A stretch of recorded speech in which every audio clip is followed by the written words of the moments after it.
We had the Marine Barracks. We had our embassy in Kenya. We had Pan Am 103. We had the USS Cole. We had Oklahoma City. We had the World Trade Center in 1993. That helped the terrorists blow up the World Trade Center the first time, they built the bomb. They got the driver's license.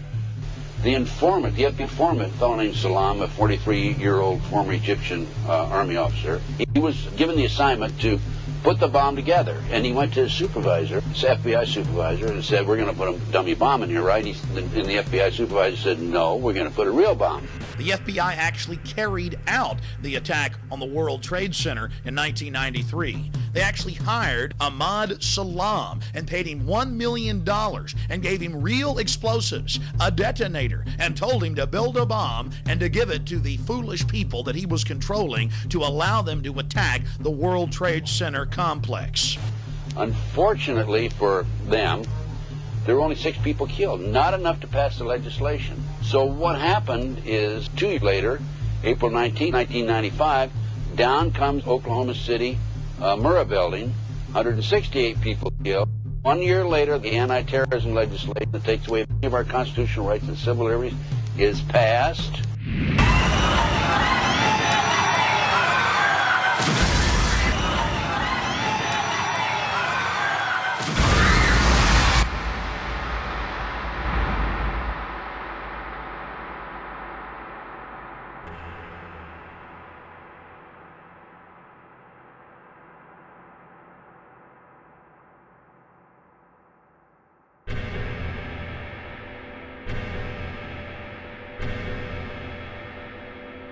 Because at 9:30 this morning, we were actually running an exercise for over a company of 1,000 people in London, based on simultaneous bombs going off precisely at the railway stations that happened this morning.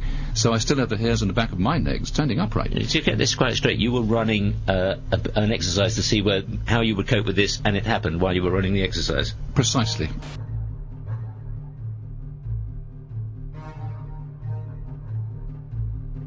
Supposed to believe is some kind of coincidence, there was also an anti-terrorist drill going on 7/7.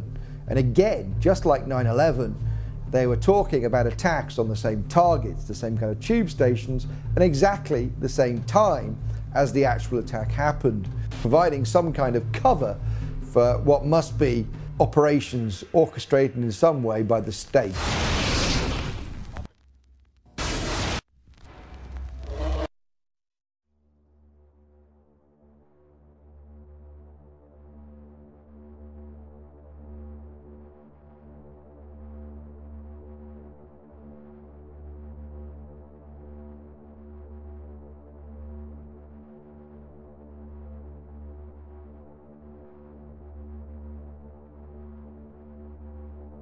I am absolutely appalled at how much people in this country do not think.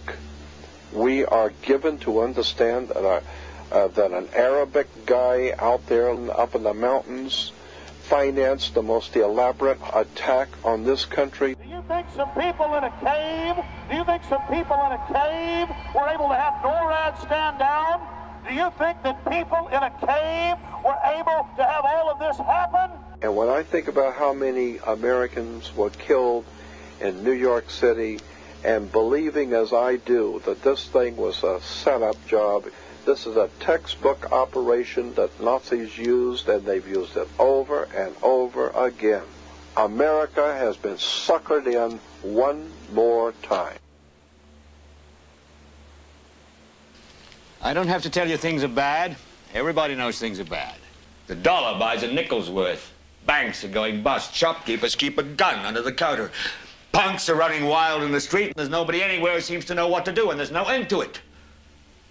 We know the air is unfit to breathe, and our food is unfit to eat. We sit watching our TVs while some local newscaster tells us that today we had 15 homicides and 63 violent crimes, as if that's the way it's supposed to be. We know things are bad, worse than bad. They're crazy. It's like everything everywhere is going crazy, so we don't go out anymore. We sit in the house, and slowly the world we're living in is getting smaller, and all we say is, please, at least leave us alone in our living rooms. Let me have my toaster and my TV and my steel-belted radios, and I won't say anything. Just leave us alone. Well, I'm not going to leave you alone. I want you to get mad. I don't want you to protest. I don't want you to riot. I don't want you to write to your congressmen because I wouldn't know what to tell you to write. I don't know what to do about the depression and the inflation and the Russians and the crime in the street. All I know is that first, you've got to get mad. You've got to say, I'm a human being. God damn it. My life has value.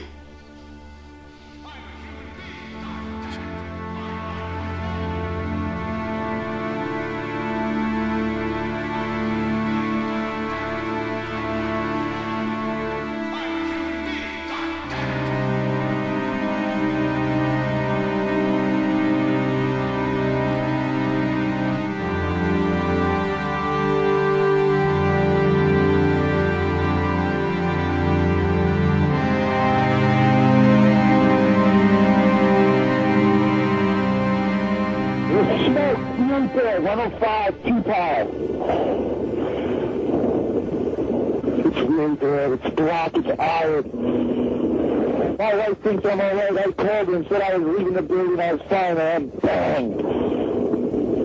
It's the three of us, 2 broken windows. Oh, God!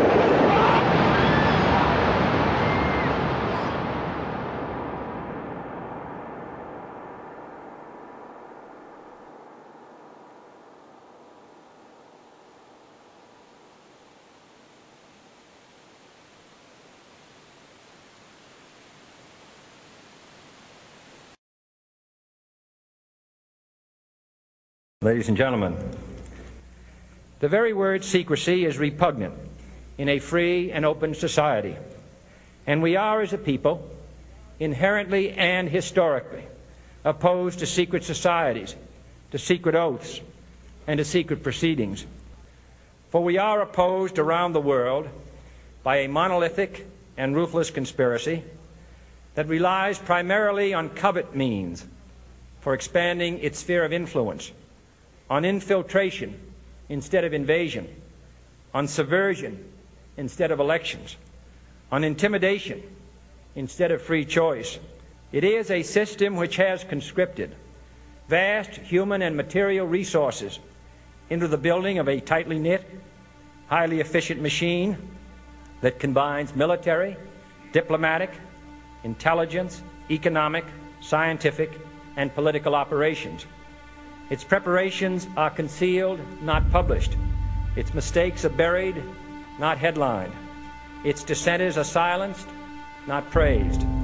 No expenditure is questioned, no secret is revealed. That is why the Athenian lawmaker Solon decreed it a crime for any citizen to shrink from controversy.